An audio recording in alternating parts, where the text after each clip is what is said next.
देखिए, एक बात आपको समझनी पड़ेगी कि जितने भी विपक्षी दल हैं, चाहे वो आम आदमी पार्टी हो, कांग्रेस हो, टीएमसी हो, लेफ्ट हो, समाजवादी पार्टी हो, ये सब एक दूसरे के खिलाफ राज्य के स्तर पर चुनाव लड़ते हैं। जब आप एक दूसरे के खिलाफ चुनाव लड़ोगे तो जाहिर सी बात है आप एक दूसरे के ऊपर आरोप भी लगाओगे, आप एक दूसरे को चुभने वाली बातें भी कहोगे।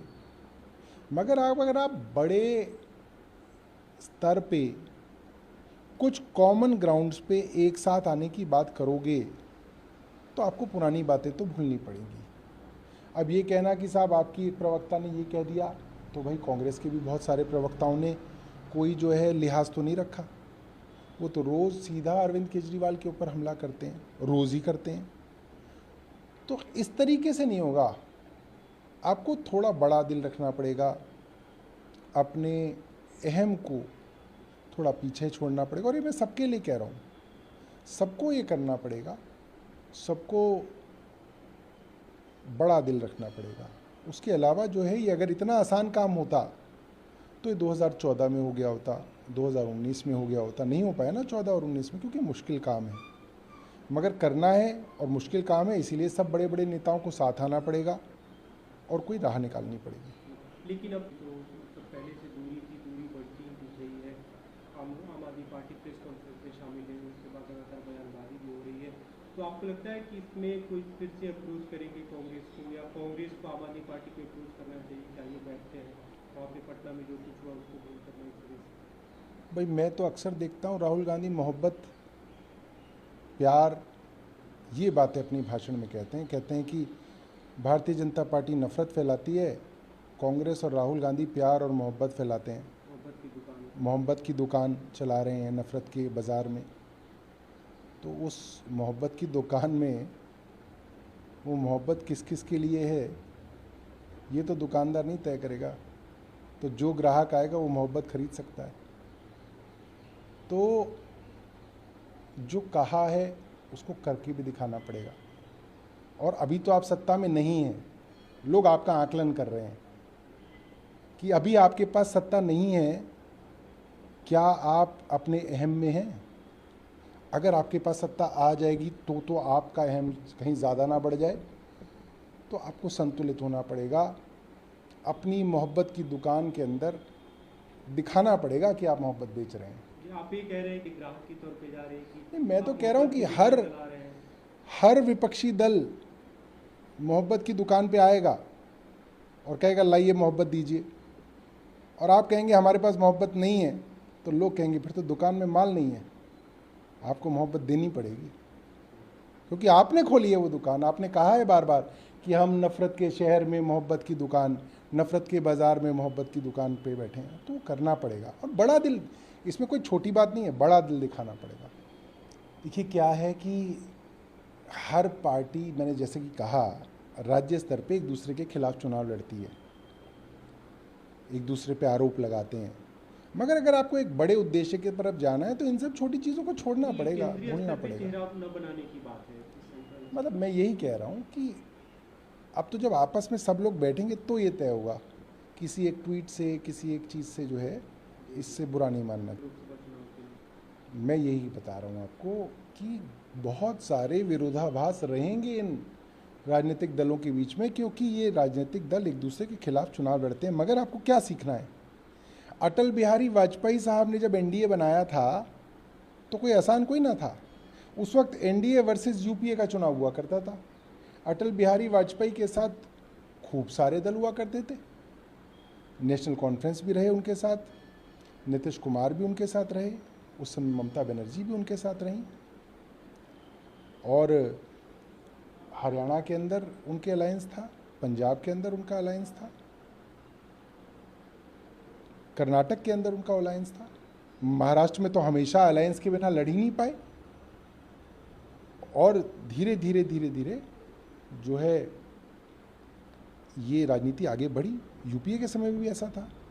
तो आपको अपने थोड़े से जो है थोड़े compromises in terms of electoral politics आपको करने पड़ेंगे। अभी देखिए, भारतीय जनता पार्टी की केंद्र सरकार इस बात को समझ नहीं रही है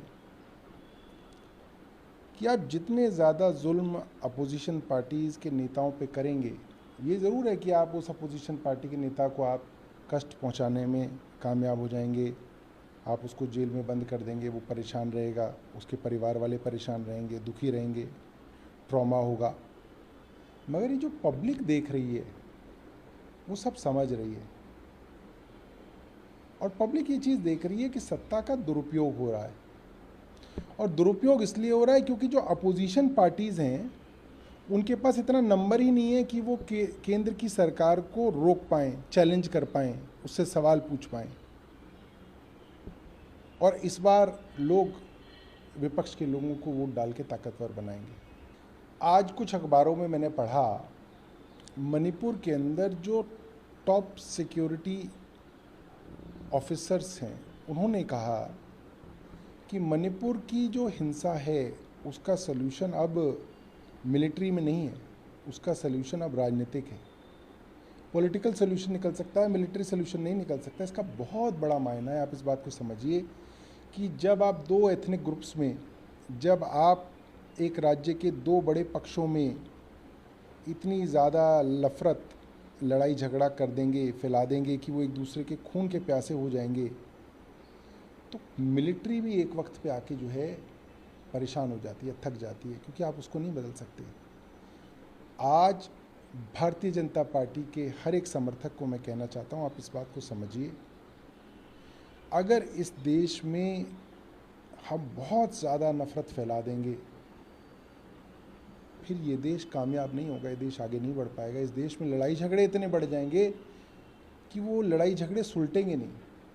तो मणिपुर पूरे देश के लिए एक लेसन की तरह लेना चाहिए और समझना चाहिए कि क्या चीज़ है जो हमें देश में करनी चाहिए और क्या चीज़ है। मैं राजनाथ सिंह जी से जानना चाहूँगा, मणिपुर में तो उन्हीं के मुख्यमंत्री हैं, उनको सारा सहयोग मिल रहा है राज्य सरकार से, मणिपुर क्यों जल रहा है? कश्मीर को तो यूनियन टेरिटरी बना दिया, ऊपर भी भारतीय जनता पार्टी है, नीचे भी भारतीय जनता पार्टी है। कश्मीर के अंदर कश्मीरी पंडितों को क्यों धरना देना पड़ रहा है? क्यों चुन चुन के कश्मीरी पंडितों की हत्या आज भी जम्मू कश्मीर में की जा रही है? इसका जवाब दें।